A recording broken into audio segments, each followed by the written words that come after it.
వి gold trusted gold buyers మీరు తాకట్టు పెట్టిన బంగారాన్ని విడిపించి ఈ రోజు ఉన్న మార్కెట్ ధరకు కొనబడును. సంక్రాంతికి వస్తున్నాం గురించి మొదలెడదాం. ఎందుకంటే మళ్ళీ మీరు ఒక రీఇంట్రడ్యూస్ లాగా దాంతో మొదలయ్యారనిపించింది. ఎగ్జాక్ట్లీ కనిపించడం కనీసం ఒక 2 నిమిషాలైనా కానీ ఎక్స్ప్రెషన్స్తో కానీ ఆ పాటతో కానీ అద్దర కొట్టేశారు.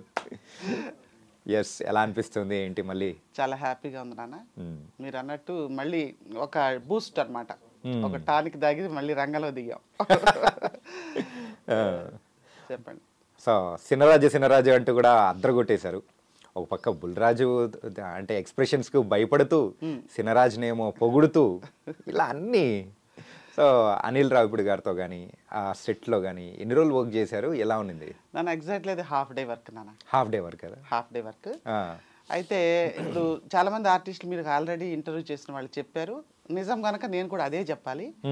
ఏంటంటే అనిల్ రావిపూడి గారు చేసి చూపించింది ఇమిటేట్ చేయగలిగితే చాలు. ఓకే, ఆర్టిస్ట్గా ఎంతో కొంత బేస్ మనకు ఉంటుంది కనుక ఇమిటేట్ చేయగలిగితే పేరు వచ్చేస్తుంది. అండ్ చాలా బాగా చూపించారు, అసలు ఎక్స్పెక్ట్ చేయలే. అరే అక్కడ సుమారు ఒక 30 మంది లేడీస్ అందరు ఉన్నా కానీ అందరు చూపు మాత్రం మీ వైపు వెళ్ళిపోయింది. అలా గ్రాప్ చేసేసారు. అసలు అన్న ఈ లెఫ్ట్లో ఉన్న 3 లేడీసు, రైట్లో ఉన్న 2 లేడీసు, మధ్యలో నేను, ఈ 5 డాన్సర్లానా. ఓకే, డాన్సర్లు, నేను ఒక ఆర్టిస్ట్ని. ఆ మూమెంట్లు మనకు తెలియదు. అయితే వాళ్ళని మ్యాచ్ చేయడానికి నేను నా కష్టం చూసి జాలిపడి అది చేసి చూపించారు. ఓకే, అనిల్ గారు ఎంతో కొంత ఫాలో అయ్యా. ఓకే, చాలా మంది దగ్గర నుంచి కాల్స్ వచ్చాయి నాన్న. Credit goes to Anil Ravipudi. అంటే కరోనా ముందు ఒక రకంగా ఉన్నింది, కరోనా తర్వాత మీకు అవకాశాలు కానీ సో కొంచెం బండి కొంచెం స్లో అయింది, మళ్ళీ ఇప్పుడు స్పీడ్ అందుకుందా? అందుకుందా? అవకాశాలు ఎలా వస్తున్నాయమ్మా మళ్ళీ? బాగుంది నాన్న. ముందు భగవంత్ కేసరికి పిలిచారు. పిలిచి ఆ రోజు ఒక డైలాగే బాలకృష్ణ గారితో పిలిస్తే అనిల్ రావిపూడి అన్నారు, అరే ఈవెంట్ పిలిచారా పాపం, ఒక్క డైలాగే కదా అన్నారు. గబగబ పరిగెత్తుకుంటే నాన్న అలా అనొద్దు నాన్న, వెనక్కి పంపించేస్తారు, మళ్ళీ ఒక డైలాగ్ అన్నా చెప్తాను నేను అన్న. చెప్పించారు బాలకృష్ణ గారితో. తర్వాత ఏమన్నారంటే బొగ్గ పట్టుకు లాగాలనేసరి కొంచెం భయపడ్డా, నెర్వస్ అయ్యాను, గోల్డ్ ఉన్నాయా లేదా అని ఏంటి శానిటైజర్ చేసుకుని మరీ కూర్చున్నా. బట్ బాగా వచ్చింది సీను. అక్కడ ఎందుకో ఆయన చెప్పకుండానే, ఆయన కష్టపెట్టకుండానే చేసేసా. ఇక్కడ కొంచెం పాపం అనిల్ గారిని కష్టపెట్టారా? ఓకే, ఫైనల్ అవుట్పుట్ మాత్రం ఓకే. మీ క్యారెక్టర్ కానీ అన్నీ ఓకే. అండ్ సినిమా చూసిన తర్వాత ఎలా అనిపించింది ఓవరాల్గా సినిమా? నేను ఏంటి నా స్టూడెంట్స్ కొంతమంది వెళ్ళాను నాన్న, హిందీ నేర్పిస్తుంటాను, ఏదో కొంతమంది ఉన్నారు స్టూడెంట్స్ నాకు. ఓకే, అందరితో వెళ్ళాము. వాళ్ళు నవ్వుతుంటే, కుర్చీల్లో పడి నవ్వుతుంటే వాళ్ళని చూస్తున్నా నేను సరిగ్గా నా సీన్ చూసుకోలేదు. తర్వాత మళ్ళీ బాబుని అడిగి మా అబ్బాయిని మళ్ళీ ఇంకోసారి తీసుకెళ్ళరా, వీళ్ళ ఓవర్ యాక్షన్ చూస్తున్నా నేను చూడలేదు సీను అంటే మళ్ళీ తీసుకెళ్ళాడు. ఓవరాల్గా 3 సార్లు థియేటర్లో చూశాను. ఇంకా అది నిజమైన సంక్రాంతి నాన్న. ఓకే, సూపర్ అమ్మా. ఈ సంక్రాంతి అయితే మన తెలుగు సినిమాల మాత్రం మంచి పండగ వాతావరణం అనేది కూడా తీసుకొని వచ్చేసింది. సంక్రాంతికి వస్తుంది, గొప్ప హిట్ అవుద్దని ఊహించలా అసలు, ఎవ్వరు అనుకోలేదు. నేను అనుకున్న పెద్ద సినిమాలు ఉన్నాయి, వెళ్ళిపోద్ది ఇది మధ్యలో చక్కగా సేఫ్గా అనుకున్నా. ఇది అసలు బోనస్ జరగండి అంటూ ఇదే ముందుకు వెళ్ళిపోయింది. ఓకే అమ్మా, సో మీరు చాలా సీనియర్ ఆర్టిస్ట్, ఆంధ్ర వాళ్ళ కానీ అండ్ అమ్మ నాన్న తమ్ముళ్ళ అమ్మాయి, పూరి గారి సినిమాల్లో రెగ్యులర్గా కనిపిస్తూ నేనింతేలో కూడా చాలా చూసాం. సో ఎక్కడి నుంచి మొదలైంది ప్రయాణం అనేది, ఎప్పుడు మొదలైంది? నాన్న బహుశా నాకు అక్కడ 12-11 ఏళ్ళు ఉంటాయి అనుకుంటా. అప్పుడు పెద్ద రామారావు గారు హీరోయిన్ కావాలని వేశారు. సినీ హెరాల్డ్ అని ఒక పత్రిక వచ్చేది మా చిన్నప్పుడు. ఇప్పుడు నాకు 63 అంటే 11 సంవత్సరాలు నాకు వయసు అప్పుడు. అయితే ఆ పత్రికలో హీరోయిన్ కావాలి, రామారావు గారి పక్కన సీతగా హైట్ ఉండాలి అన్నారు. మా క్లాస్లో నేను హైట్ ఉంటాను కనుక నేను అందంగా ఉన్నానని బ్రహ్మపడి ఫోటోలు పంపించాను. బ్రహ్మపడి? ఎందుకు ఈ పదం అంటే సన్నగా పిలకలా 2 జళ్ళు, ఊచల్లా 2 చేతులు, ఎన్టీఆర్ గారి పక్కన బక్కగా ఉండేదాన్ని అనమాట. ఆ ఫోటోలు తీసి చాలా కాన్ఫిడెంట్గా పంపించా. సరే సెలెక్ట్ కాలేదు, సంగీత గారిని సెలెక్ట్ చేసుకున్నారు. ముత్యాల ముగ్గు సినిమా వచ్చి ఆవిడ కళ్ళు మంచి ఫేమస్ అయిపోయినాయి ఆ టైంలో. అంతా ఓకే, బాగానే ఉంది. ఈ పెద్ద ఆయన మర్యాద ఏంటి తెలుసా? మర్యాదగా మన ఫోటోలు ఇంటికి పంపిస్తారు నాన్న. ఓకే, మిమ్మల్ని ఈ సినిమాలో సెలెక్ట్ చేసుకోలేకపోతున్నాము, తదుపరి మీకు అవకాశం ఉంటే ఇస్తాను, రిజిస్టర్ పోస్ట్ పంపారు. ఓ, దాంతో అమ్మ కళ్ళబడింది. మర్యాదగా ఇంట్లోకి తీసుకెళ్ళి తలుపు గడబెట్టింది. ఎస్, ఇక తబ్బిడి దిబ్బిడే. యా, మామూలుగా ఉండదు. చక్కగా అడిగింది నాన్న. ఇప్పుడు ఒకవేళ అవకాశం వచ్చిందనుకో ఏం చేసేదానివి అంటే, మెడ్రాస్ వెళ్దాం అనుకున్నాను. మరి ఛార్జీలు ఎక్కడ అంటే, ఏదో పిచ్చి సమాధానం. ఇంకా ఆవిడకి తారాస్థాయి అందుకుంది, బాగా కొట్టింది. ఆ దెబ్బతో 11 ఏళ్ల వయసు నుంచి 39 వచ్చే వరకు మళ్ళీ మాట ఎత్తల, అంత గట్టిగా కొట్టింది. 39 ఏళ్ళ వయసు వచ్చిన తర్వాత నాకు ఫినాన్షియల్ ఫ్రీడమ్ వచ్చి డెసిషన్ మేకింగ్ పవర్ వచ్చిన తర్వాత ఇప్పుడు ఎవరు నన్ను ఆపుతారు అనుకుని కట్టలు ఎంచుకున్న ఫ్రీడమ్ అనేది వచ్చేసింది మనకి, ఇప్పుడు వచ్చేసింది. అప్పుడు వెళ్దామంటే అదే టైంలో ఒక పెద్ద ఆర్టిస్ట్ని ఒక పెద్ద ప్రొడ్యూసర్ కమ్ డైరెక్టర్ గారు ఎవరో కొట్టారు. కొడితే విగ్గు ఊడిపోయి పడిపోయారు ఆవిడ.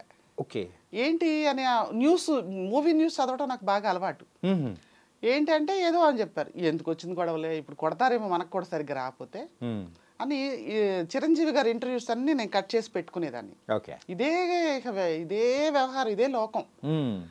ఆయన ఏమన్నారంటే, నాకు ఎవరు పరిచయాలు లేక ఎవరో ఒక ఇంట్రడక్షన్ కావాలి కదా అని నేను ఫిల్మ్ ఇన్స్టిట్యూట్లో జాయిన్ చేశాను. వాళ్ళు కొంతమంది రెఫరెన్సెస్ ఇస్తారు మనకి. ఓకే, ఇంకేంటి అంత సక్సెస్ఫుల్ పర్సన్ని ఫాలో అయిపోదాం అని కిషోర్ నమీద్ కపూర్ ఆ ఇన్స్టిట్యూట్ ముంబైలో. తర్వాత రామ్ చరణ్ గారి నోటంట, మన హీరోలు పెద్ద పెద్ద వాళ్ళ నోటంట వచ్చిన తర్వాత, అమ్మయ్య నేను కూడా ఇక్కడ చేశా అని అన్న తర్వాత అక్కడ నేర్చుకున్నాను. ఫీజులో కూడా బాగా తగ్గించారు. ఓన్లీ పెద్ద ఆవిడ వెళ్ళి ఇప్పుడు హీరోయిన్ చేసేయాలా ఏమన్నానా, 39 కదా అప్పుడు. 1 year కోర్స్ చేసి అక్కడ అదేంటి సర్టిఫికెట్ తీసుకొని 40వ ఏట ఇక్కడికి వచ్చా. ఓకే, ఇప్పుడు వచ్చి ఖచ్చితంగా 22 నుండి 23 సంవత్సరాలు వచ్చాను. వచ్చి ఇంకా మనకి ఆశ ఉందనుకో నాన్న, సంకల్పం గట్టిదనుకో, ఎలా అలా వచ్చేస్తాం. అది నిజమ్మా, గట్టిగా మనం అనుకోలే కానీ ప్రకృతి కూడా మనకు హెల్ప్ చేస్తుంది అంట. అసలు నేను బాగా చేయగలను అని నాటకాల్లో స్టేజ్ మీద చేసినప్పుడు 10 మంది ఎదురుకుండా తప్పట్లు కొట్టినప్పుడు మనకు చాలా కాన్ఫిడెన్స్ వచ్చేస్తుంది. మనం చాలా గొప్ప ఆర్టిస్ట్, పెద్ద ఆర్టిస్ట్ అనుకుంటాం. సరే, ఎంతో ఉంది యాక్టింగ్ మీద నాకు ఇంట్రెస్ట్ ఉందని మరి డైరెక్టర్లే ఒప్పుకుని నాకు పదే ఇస్తున్నారంటే అదే కదా. సరే వచ్చిన తర్వాత చిన్నగా ఎదిగాము. ఇక్కడ ఒక విషయం చెప్పాలి, ఇంట్రెస్టింగ్ విషయం. ఓకే, వాళ్ళు నంబర్లు ఇచ్చారా, చూసుకున్నాం. ఇంకేంటి అని ఆ నంబర్లు ఇచ్చిన ఆయన ఉంటారు కదా, ఎంత సంతోషపడ్డాను అన్నదానికి మీకు బెస్ట్ ఎగ్జాంపుల్. మెడలో 5 కాసుల గొలుసు ఉంది, అది తీసి ఆయనకి ఇచ్చా. దేవతో తల్లి ట్విస్ట్ వినాలి. ఆయన అన్నారు, ఉంచండి తాకట్టు పెట్టుకోవడానికి పనికి వస్తాను. ఇది ఇంకా పెద్ద ట్విస్ట్. అంటే ఏంటి ఇలా అంటాడు అని, తీసుకోండి సార్ మీకేం పర్లేదు తీసుకోండి అంటే, ఇద్దు కానీ ఓ 10 ఏళ్ల తర్వాత వచ్చి అన్నాడు. వచ్చిన తర్వాత నాకు అర్థమైంది, అది జడలాగా ఉండే గొలుసు నాన్న. అది ఆ జడను ఊడదీసి ఒక్కొక్క గొలుసు ఒక్కోసారి తాకట్టు పెట్టేవాళ్ళం, ఒక్కో మంత్ రెంట్కి, ఒక్కోసారి గాజు తాకట్టు పెట్టేవాళ్ళం. ఏది ఏమైనా వెళ్ళిన చోటల్లా బాగా చేసావమ్మా, బాగా చేసావు అని అనడం వల్లే నేను ఇక్కడ ఉండగలిగా. ఇంకోటి బేసిక్గా నాన్న, ఇలాగ ఇంట్రెస్ట్ ఉండి వచ్చేసిన వాళ్ళకి, ఎవరు బ్యాక్గ్రౌండ్ లేకుండా వచ్చేస్తారు కదా, వాళ్ళకి మన శ్రేయోభిలాషులు, మనవాళ్ళు, మనం బాగుపడాలని కోరుకున్న వాళ్ళే 1-10 సార్లు చెప్తారు వద్దు అని. వాళ్ళ దగ్గరికి వెళ్ళి నేను వచ్చేసాను తిరిగి, నేను అక్కడ ఏం చేయలేకపోయాను అని అనడం కూడా ఇష్టం ఉండదు. అందుకు కొంత కష్టపడతాం. బేసిక్గా మనకున్న ఇంట్రెస్ట్ ఇవన్నీ వెరసి ఇక్కడ ఉంటాం. ఓకే, సో మనకు ఉండాలి అంటే కొన్నిసార్లు ఏ మనిషి అయినా కానీ మోరల్గా డౌన్ అయిపోతుంటాడు. సో ఆ టైంలో ఇవన్నీ గుర్తొచ్చి, లేదు వెళ్తే వాళ్ళు ఏమంటారు వీళ్ళు ఏమంటారు, చచ్చినా బతికినా ఇక్కడే అని అనుకొని నిలబడ్డారు, అంతేనా? ఇప్పటివరకు ఎన్ని సినిమాలు చేశారమ్మా? మొత్తం 273 నాన్న. ఓకే, ఇంకొకటో రెండో మిస్ అయ్యా రాసుకోవడం. ఇంక ఇవి కాక యాడ్ ఫిలిమ్స్ అని, షార్ట్ ఫిలిమ్స్ అని, వెబ్ సిరీసెస్, ఇవన్నీ కలుపుకుంటే దగ్గర 300 ప్రాజెక్టులు అయ్యి ఉంటాయి. 300 ప్రాజెక్ట్. ఇంకా సీరియల్స్ కలపలా. సీరియల్స్ అయితే చేస్తూనే ఉన్నారు కదా? ఎప్పుడైనా సరే, ఎప్పుడు చిన్న గ్యాప్ వచ్చినా ఒక గెస్ట్ రోల్ అయినా కూడా చేసేసి వస్తుంటా. వాళ్ళతో నేను అనుబంధం తెంచుకోలే. ఓకే, అండ్ సినిమాల గురించి మాట్లాడే ముందు అసలు మీకు బాంబే పద్మ అని చెప్పేసి ఇలా పేరు అనేది ఎలా వచ్చింది, ఎవరు పెట్టారు అసలు? మిస్ అమ్మ అనే సినిమా షూటింగ్ జరుగుతుంది, ప్యారలర్గా మాది కూడా జరుగుతుంది ఆంధ్ర వాళ్ళ. రేపు నేను షూటింగ్కి రాను, నాకు మిస్ అమ్మలో తనికెళ్ళ భరణి గారి వైఫ్ వేషం పడిందని చెప్పా. చెప్తే పూరి గారు అన్నారు పర్లేదు వెళ్ళి చేసిరండి అన్నారు. కంటిన్యూటీ అన్నా పెద్ద మీరు హీరోయిన్ ఇక్కడ లేకపోతే అవ్వదు మరి అన్నారు. కంటిన్యూటీ సీన్ ఏమైనా మిస్ అవుద్దా అని అడిగా నేను. సరే వెళ్తే అక్కడికి వెళ్ళిన తర్వాత డైరెక్టర్ గారు అన్నారు ఈవిడ కాదు కదా నేను చెప్పింది అన్నారు. ఎవరంటే బెంగళూరు పద్మ అని. అంటే ఏమనుకోద్దామన్నారు. మేనేజర్ మర్యాదగా కారు ఎక్కించి లొకేషన్ ఎక్కడ అక్కడ నేను చెప్పేసి వచ్చానండి అంటే లొకేషన్కి తీసుకొచ్చేసారు. ఇక్కడ మేకప్ లేదు కనుక పెద్ద మాకు టైం పట్ల గబగబా చీర చుట్టుకుని వచ్చి కూర్చుని పోయా సీన్లో. పూరి గారు అడిగారు ఏంటి అని, నేను తర్వాత చెప్తానన్నా. షార్ట్ అయిపోయిన తర్వాత ఇలా జరిగిందని ఏడ్చా. ఏడిస్తే ఏముంది ఇందులో ఏడవడానికి, ఇప్పుడు బెంగళూరు పద్మ మీరు బాంబే పద్మ అని పెట్టుకోండి. ఓకే అంటే అప్పుడు నన్ను ఏదో ఓదార్చడానికి అన్నారు అనుకున్నా. కట్ చేస్తే అదేంటి టైటిల్స్లో వేస్తారు బాంబే పద్మ. ఓకే అంతే. అలా మీకు బాంబే పద్మ అని వచ్చేసింది. ఇప్పుడు అలా పిలవకపోతే నేనే కంగారు పడుతున్నా. అందుకే కదా నేను ఇంట్రడక్షన్ లో ఇలా పద్మావతి గారు అంటే బాంబే పద్మ అంటే నైస్ మా. అండ్ అలాగే దీనికంటే ముందు సో మ్యారేజ్ కానీ సో ఉండింది ఎక్కడ, బాంబేలో ఉన్నారా, అండ్ తర్వాత పిల్లలు ఎంతమంది, ఇవన్నీ గురించి కూడా మనం మాట్లాడుకుందాం. ఎస్ నాన్న. ఇప్పుడు అమ్మ ఒక మా అమ్మగారు చాలా అమాయకురాలు. ఒక తెలివి తక్కువ నిర్ణయం తీసుకొని నాకు పెళ్లి చేశారు. చేస్తే నేనేమనుకున్నానంటే మాకు ఎద్దనపూడి సులోచనారాయణ గారి పుస్తకాలు అండ్ అప్పుడు పాత కథలు అర్ధాంగి సినిమా తాలూకు ప్రభావాలు మా మీద ఉండేవి. ఓకే. నేనేమనుకున్నానంటే ఇప్పుడు ఆడపిల్లల్లాగా అంచనాలు వేయటం రాదు. అప్పుడు అందులో వయసు కూడా చిన్నది. నాన్నగారు చనిపోగానే ఆవిడ ఇన్సెక్యూరిటీలో చేసేసారు. ఎక్కడమ్మా సొంతూరు? ఎక్కడ? విజయవాడ. అయితే నేనేమనుకున్నానంటే మార్చుకోవచ్చు అనుకున్నా. ఎగ్జాంపుల్ చెప్పాగా మీకు నేను. ఇంక మారిపోతాడు, ఎన్టీఆర్ మారిపోలా, ఏఎన్ఆర్ మారిపోలా, పెద్ద నేను ఒక సావిత్రిలాగా మార్చేసుకుందాం అనుకున్నా. ప్రాక్టికల్గా కుదరదు, కొన్ని వచ్చేస్తాయి. కానీ ఆయన చెడ్డ వ్యక్తి కాదు, మా ఆయన చెడ్డ వ్యక్తి కాదు. కానీ ముందు జాగ్రత్త కానీ నా కుటుంబం అనే పొసెసివ్నెస్ లేని వ్యక్తి. ప్రపంచానికి మంచి వ్యక్తిగానే బ్రతికారు, మంచి వ్యక్తిగానే చనిపోయారు. ఇప్పుడు నేను కొత్తగా చెడ్డదా అని అనక్కర్లేదు. నేనేమనుకుంటానంటే ఎవరన్నా నాకు సింపతి చూపించాలని చూస్తారు. పాపం మీ ఆయన కనుక కరెక్ట్గా ఉంటే అంటే నాకు తినాల్సిన ప్రాప్తం ఉంటే మా ఆయన సంపాదించేవాడు, ఆయన అనద్దు. ఆయన వల్ల నష్టపోయింది నేను, వీళ్ళందరూ ఎందుకు అనాలి? ఆ తర్వాత 3 పిల్లలు. పోనీ అదన్నా తెలిసిందా? ఫినాన్షియల్ మనకి ఒక ఇది లేనప్పుడు అంతమంది పిల్లల్ని కనకూడదు, అవి కూడా తెలియదు నాన్న. పిచ్చి ప్రపంచం మాది. రోజుల్లో కొంచెం ఇలా ఉన్నాడు కనుక విడాకులు ఇచ్చేయాలి ఆ థాట్స్ రావు మాకు అని. 3 పిల్లలు. అదేంటి పాపకు మ్యారేజ్ అయిపోయింది, తను హ్యాపీగా తన లైఫ్ని తను లీడ్ చేసుకుంటుంది. అండ్ పెద్ద బాబు తను లవ్ మ్యారేజ్ చేసుకున్నాడు, తను కూడా బాగానే ఉన్నాడు.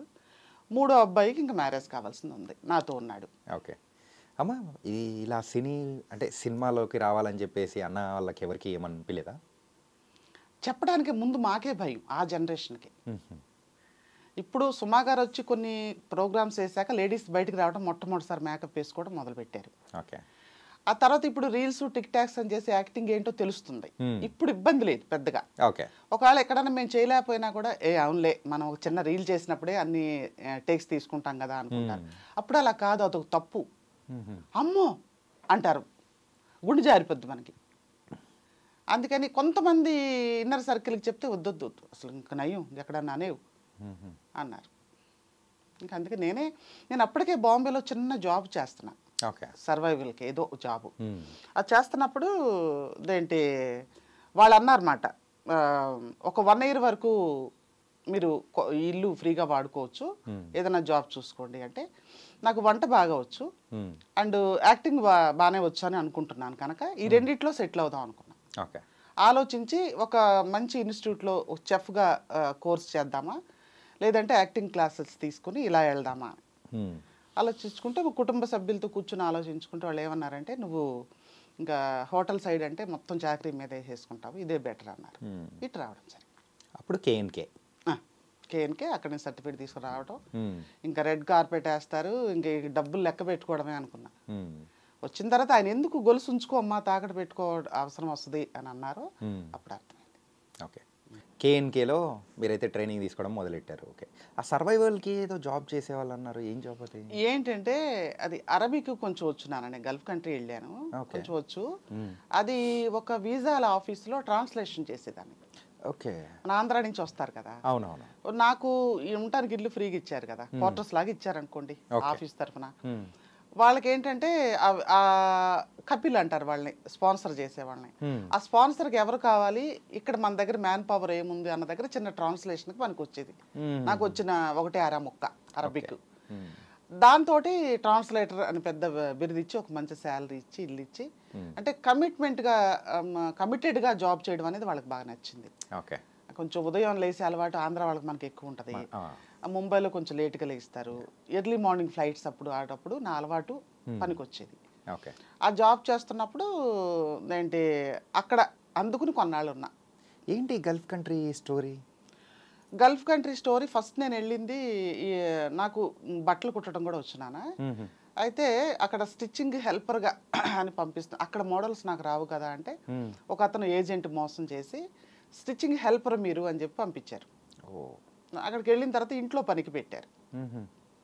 పెడితే ఎంబసీకి వెళ్ళి చెప్పి నన్ను ఇందుకు తీసుకొచ్చారు, నాతో ఈ పని చేయించుతున్నారు అని చెప్పి నేను అడిగి వాళ్ళకి చెప్పి నేను వచ్చేసాను బ్యాక్కి.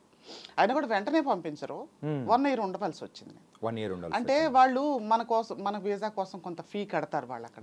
ఆ డబ్బులు వేస్ట్ అవుతాయి కదా, మీరు టికెట్ కూడా మరి వెయ్యాలి కదా అని అంటే నేను ఉన్నా 1 year ఉన్నా. ఓకే. 1 year తర్వాత వచ్చేసాను నేను. అప్పుడు అన్న వాళ్ళు అక్క వాళ్ళని ఎట్లా? బాబు వాళ్ళిద్దరిని నేనేమో హాస్టల్లో వేశాను, మగ పిల్లలిద్దరిని. పాపకు అప్పుడు కొంచెం ఒక సెక్యూర్డ్ ప్లేస్లో పెట్టవలసిన అవసరం వచ్చింది. అందుకని మ్యారేజ్ చేస్తే పోద్ది అని అటువంటి నిర్ణయం తీసుకున్నా. తన ఫ్యామిలీ మంచిది కనుక సరిపోయింది, కానీ లేకపోతే చాలా పశ్చాత్తాపడవలసి వచ్చేది. కానీ దేవుడు కూడా చూసి అరే ఇప్పటి వరకు బాధ పెట్టింది చాలు అని కూడా అనుకుంటాడు. సో కానీ ఏమైతుంది, అక్క హ్యాపీ ఉంది. That was nice. Okay. And తర్వాత ఇప్పుడైతే సినిమాల్లోకి వచ్చేసారు. అంటే సినిమాల్లోకి వచ్చిన తర్వాత మీకైతే మంచి పుష్ అయితే ఇచ్చింది పూరి గారు. అవును. ఆంధ్ర వాళ్ళ కానీ, తర్వాత అమ్మ నాన్న తమ్ముళ్ళమ్మాయి, ఇలా చాలా మూవీస్, మెయిన్గా నేను ఇంతేలో. నేను మాట్లాడేది ఒరిజినల్గా అమాయకంగా ఉండటం కొంత ఆయనకు నచ్చింది నాన్న అని అనుకున్నా. తర్వాత అర్థమైంది, అప్పుడు అర్థం కాలేదు. వెళ్ళి ఉన్న నగలని తాకట్టు పెట్టేసుకున్నాను నాన్నమ్మ, నేనేం తిని బతకాలి అని అడిగాను ఆయన. ఓకే. మరి అలా ఎవరైనా ఒక డైరెక్టర్ని అడుగుతారా? అది అలా ఇలా మాట్లాడింది ఏంటి అని అనుకునే టైప్ కాదు. మనుషులను అర్థం చేసుకోవడంలో మొట్టమొదటి స్థానంలో ఉంటారు ఆయన, పూరి గారు. ఓకే. అని తర్వాత నాకు అవకాశాలు ఇచ్చారు. ఫస్ట్ ఆంధ్ర వాళ్ళలో అంత పెద్ద వేషం అని ఆయన అనుకున్నారో లేదో నాకు తెలియదు. మా మున్నానేం చేశారా అని గట్టిగా ఒక డైలాగ్ ఉంటుంది. మనం కోర్స్ చేసి వచ్చిన జోష్లో ఉన్నాం కదా, పెద్దగా అన్నాను మున్నానేం చేశారా అని, ఫస్ట్ డైలాగ్ అది. అనేటప్పటికి రమాప్రభ గారు నా ముందు వరుసలో కూర్చున్నారు. మేము అందరూ ధర్నా చేస్తాం, అవును, ముందు వరుసలో కూర్చుంటారు. ఆవిడ వెనక్కి తిరిగి అంత అరవక్కర్లా డబ్బింగ్ చెప్పుకోవచ్చు అన్నారు. నాసర్ గారు ఉన్నారు, అందరం ధర్నా కూర్చున్నాం. మీరు అరవకపోయినా మిమ్మల్ని జనం గుర్తుపడతారు, ఆవిడ నన్ను గుర్తుపట్టండి అని అరుస్తున్నారు అన్నారు. అలా ఎక్కడికి వెళ్ళినా నా మార్కు నేను ఒకటి వదులుకుని రావటం. ఎక్కడికైనా ఆడిషన్స్కి వెళ్ళినా కూడా నేను సొంతగా సీన్ రాసుకుని నా ఓన్గా, అంటే ఒక 2 నిమిషాల ఆడిషన్లో ఒక 5-6 ఎక్స్ప్రెషన్స్ వచ్చేయాలి అని, వాళ్ళకి ఎదుటి వాళ్ళకి బోర్ కొట్టకూడదు అని నేను ప్లాన్ చేసుకుని రాసుకొని తీసుకుని వెళ్ళి అది చేసి, అంటే నేను బయటకు వచ్చేసిన తర్వాత అబ్బాయి ఈవిడ చాలా అందంగా ఉంది అనుకోవడానికి కానీ, ఈవిడ రామానాయుడు గారు మనవరాలే అనుకోవడానికి కానీ ఏముంది. వచ్చేసిన తర్వాత ఒక మార్క్ వదలాలంటే పాపం బాగానే చేసింది అనుకోవాలి. అందుకని అంత హోంవర్క్ చేసి ఒక సీన్ రాసుకుని వెళ్ళి చెతక్కొట్టి వచ్చేదాన్ని. ఎక్కడ ఆడిషన్కి వెళ్ళినా వేషం పడతాయి. ఓకే.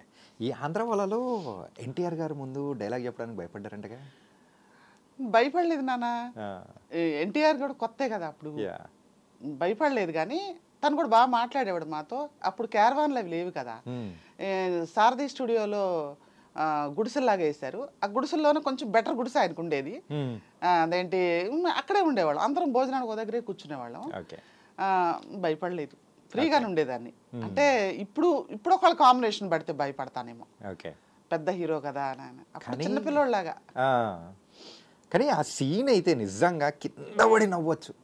ఆంధ్ర వాళ్ళలో ఆ సీన్ ఉంటుంది కదా, గుడి కొట్టడానికి వచ్చారని చెప్పేసి మీరు అండ్ రామప్రభ గారు, ఎన్టీఆర్ గారు, పావల శ్యామల గారు, ఇప్పుడు బ్రహ్మానందం గారు వచ్చినప్పుడు ఉంటుంది పావల శ్యామల గారు యాక్షన్ మామూలుగా ఉండదు అసలు. అయితే నిజంగా అద్దరు కొట్టేశారు.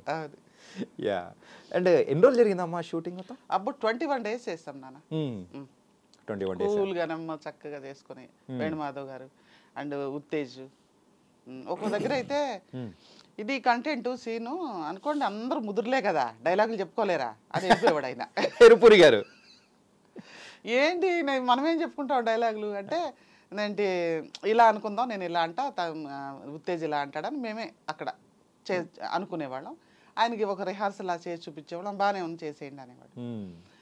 ఒకసారి మాత్రం ఏంటి ఈ షూటింగ్ జరుగుతుండగా రవితేజ గారు వచ్చారు. ఎందుకంటే అప్పుడు అనుకుంటున్నారు ఎన్టీఆర్తో సినిమా తీస్తున్నారంటే కాంబినేషన్ వీళ్ళది కదా రావాలి, గొడవలు వచ్చినాయి వాళ్ళిద్దరి మధ్య అనుకుంటుంటే, అది కాదురా బాబు అని చెప్పడం కోసం ఆయన వచ్చారు రవితేజ గారు. వస్తే జరుగుతుంది షార్ట్ అయిపోయిన తర్వాత రవితేజ అన్నారు, మీరు నిజం చెప్పండి మీరు తాగుతారు కదా అన్నారు. అదేంటి నాన్న అలా అనేసావు, యాక్టింగ్ చేసాం ఇంకా తాగుతున్నట్టు అంటే, లేదు గొడవ రమాప్రభ తిడుతుంటే మీ గ్లాస్ వరకు మీరు దాచుకున్నారు అన్నాడు. నన్ను ప్యాక్ ఆడేవాళ్ళు, ప్యాక్ ఆడుతున్నప్పుడు పోలీసులు వస్తే 52 ముక్కలే, ఆ సెట్ మళ్ళీ కొనుక్కోవచ్చు, కానీ వాడికి దాని మీద ఇంట్రెస్ట్ ఎక్కువ ఉంటుంది, ఆ ముక్కలు తీసి దాచుకుంటాడు డబ్బుల కంటే. తాగుబోతోళ్ళు గొడవ పడుతున్నప్పుడు ఎవరైనా వస్తే ఈ పెగ్గన్నా మిగులుతో తీసి దాచుకుంటారు. అంతే. సైకాలజీ మాకు యాక్టింగ్ క్లాసులో నేర్పారు, నాకు అర్థం అవుతుందిలే. అంత చక్కగా మాట్లాడేవాళ్ళు నాన్న. కానీ అది మాత్రం నిజమ్మా, ఇప్పుడు మీరు చెప్తుంటే నాకు అనిపిస్తుంది ఆ సీన్ నాకు కూడా బాగా గుర్తునమాట. దాని చేస్తారు ఏం లేదు నాన్న, నువ్వు ఇక్కడ తాగుబోతూ ఆడా మగ కాదు, కూర్చుంటే నువ్వు దాని ప్రకారమే ఆలోచించాలి. ఓకే. ఇప్పుడు ఈ సంక్రాంతిలో చేసాము భజన బృందం అంటే, వాళ్ళు ఎందుకు ఓవర్ యాక్షన్ ఎక్కువ చేస్తారు తెలుసా? మనల్ని అట్రాక్ట్ చేసుకుని డబ్బులు ఎక్కువ ఇస్తారు వెళ్ళేటప్పుడు, బక్షీస్ ఏమంటారు దాన్ని తెలుగులో, టిప్స్ అవి దొరుకుతాయని వీళ్ళు ఎక్కువ ఓవర్ యాక్షన్ చేస్తారు. అంతే. మనం ఆ క్యారెక్టర్ని అర్థం చేసుకున్నాం అనుకో, దానిలాగా చేస్తాం మనం. ఓకే. అంటే అలాగే ఇంకా మూవీస్ అంటే మెయిన్గా చెప్పుకోవాల్సిన అమ్మా నాన్న తమ్ముళ్ళమ్మాయిలో జయసూర్య గారు పక్కనే ఉంటారు. సో లెక్చరర్ రోల్ అనుకుంటా. అవునమ్మా. సో అది ఎట్లుంది షూటింగ్ జయసూర్య గారిని అండ్ రవితేజ గారితో? అది ఫస్ట్ టైం ఏమో ఆంధ్ర వాళ్ళకంటే ముందు. అవును. యా. అయితే ఏముంది, ఒకటే నాన్న, క్యారవాన్స్ లేవు, వాళ్ళు మాకు దొరికేవాళ్ళు. ఓకే. ఇంకా ఇప్పుడున్న ఫోన్లు కానీ ఇంత టెక్నాలజీ ఉంటే ఎన్ని ఫోటోలు ఉండేయో. ఫోటోలే కాదు, అంటే అంతగా కనెక్టివిటీ కూడా ఉండేది కదా కదా. ఆ ఫోటో మేము ఇలా ఉన్నాం ఇంత క్లోజ్గా అంటే ఫోటోలు కూడా మన దగ్గర లేవు. అలా చాలా క్లోజ్గా మాట్లాడతారు, అందరితో మధ్యలో కూర్చుంటారు, బుక్ చదువుకుంటూ ఉంటారు జయసుధ గారు. వెళ్ళి ఆవిడ చదువుకుంటున్నారు కదా అని మనం అలా కూర్చుంటే ఆవిడే మాట్లాడతారు, ఏదో ఒక పేజీలో మూసేసి మాట్లాడతారు మనతో. ఓకే. అంటే ఫస్ట్ పూరి గారిని ఏ సినిమాకి కలిశారు? సో ఫస్ట్ జరిగిన ఇన్సిడెంట్ కానీ ఆ సిచ్యువేషన్ ఏంటి? ఏం లేదు నాన్న, ఆయన ఆఫీస్లో ఓపెన్ ఉండేది, ఇప్పుడులా కాదు. ఆయన కలిసేవారు మనుషులతో, వెళ్ళేవాళ్ళం. వెళ్ళిన తర్వాత ఇది అని కష్టం చెప్పుకుంటాక మనకు టైం దొరికేది. నాకు కావాలి నాన్న, ఇది నమ్ముకుని వచ్చేసాను నేను, వెనక్కి కూడా వెళ్ళలేను, అది ఒక డైరెక్టర్ని సార్ అని పిలవాలి, ఇవన్నీ కూడా తెలియదు, అది కాదు నాన్న ఇది కాదు నాన్న, ఇది అలవాటు అని అంటే ఆయన సర్లేమ్మ అన్నారు. తర్వాత అవకాశం కుదరలా ఇవ్వడానికి, ఇవ్వకపోతే మళ్ళీ వెళ్ళినప్పుడు నాకు వేషం, అవును కదా అరే అని అన్నారు, మర్చిపోయినట్టున్నారని. మరి నువ్వు ఇలా మర్చిపోతే ఎలా నాన్న, నేను తాకట్టు పెట్టి నగలన్నీ అయిపోయి తాకట్టు పెట్టేసా, ఇంకేం పెట్టుకొని ఎలా తినాలి అని అడిగా. ఇంకంతే కంటిన్యూ.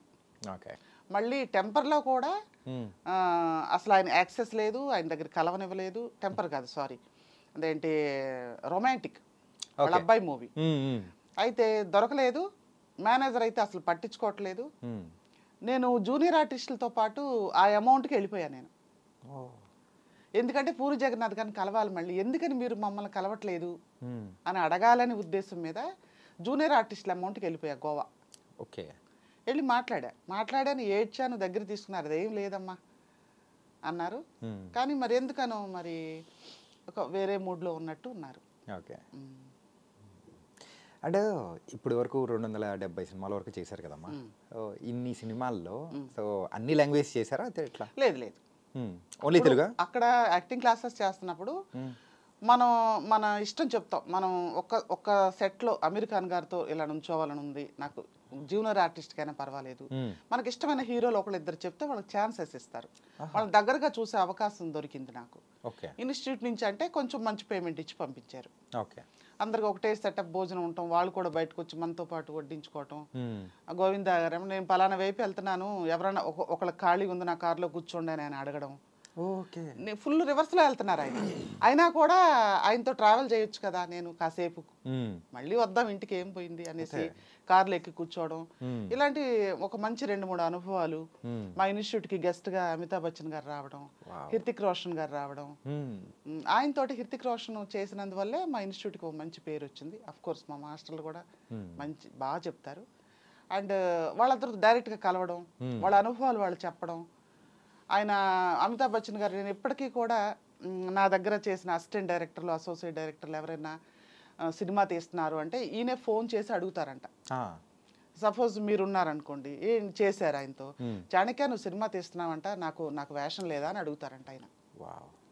అడిగితే మీరు కంగారు పడిపోయి ఆయనకి ఏదో ఒకటి గెస్ట్ రోల్ అన్నా రాసుకుంటారంట. మనం వేషం అడుక్కోవటం లేదు, అడుగుతున్నాం. ఇది గుర్తుపెట్టుకోండి అని ఆయన చెప్పారు. తర్వాత కొంచెం ఇక్కడికి వచ్చిన తర్వాత ఎక్కడ ఆడిషన్ అంటే అక్కడికి వెళ్ళిపోద్ది ఎగరేసుకుంటా అని కొంచెం మనవాళ్ళు అనుకున్నా కూడా నాకు అదే మైండ్లో ఉంది.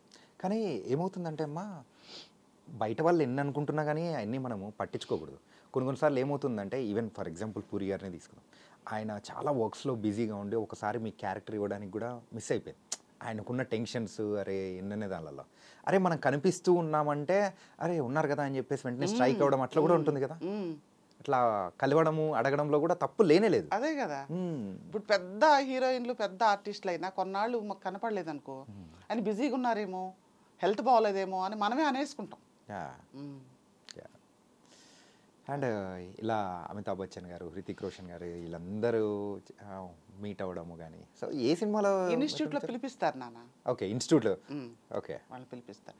అది ఏ సినిమానో ఆ సీన్ కూడా ఒక బర్త్డే పార్టీలో మన అమీర్ ఖాన్ గారును వాళ్ళ వైఫ్ ఇద్దరు కూడా ఉన్నారు, పార్టిసిపేట్ చేశారు. బర్త్డే పార్టీ కాన్సెప్ట్లో చేసాం. ఆ సినిమా ఏంటో నాకు తెలీదు. ఓకే, కానీ నెక్స్ట్ డే ఆ లొకేషన్ వేరే వాళ్ళకి ఇప్పించేయాలని ఆ పార్టీ ముందును పార్టీ జరగకముందు ఎంట్రీ సీను తీయాల్సి వస్తే ఆ ఎంగిలి కప్పులు అమీర్ ఖాన్తో సైతం అందరం కలిసి ఎత్తాం. అలా పని చేస్తారు అక్కడ. ఓకే, ఎత్తాము. ఎందుకంటే అది ఆ కేక్ అంతా చంద్రవందరావకు ముందు సీన్ అనమాట, కావాలి.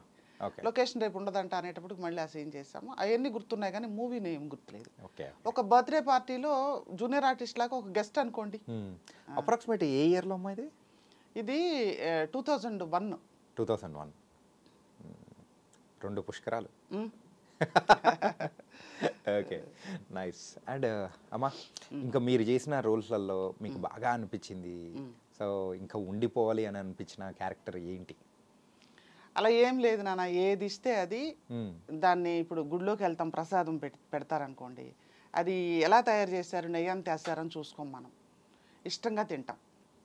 అలాగే ఏ వేషం ఇచ్చినా భగవంతుడి ప్రసాదంతో సమానం, కరెక్ట్గా చేసుకుంటాం. బాగుంది బాగోలేదు అని ఫీడ్బ్యాక్ ఇచ్చేంత మాకు లేదు.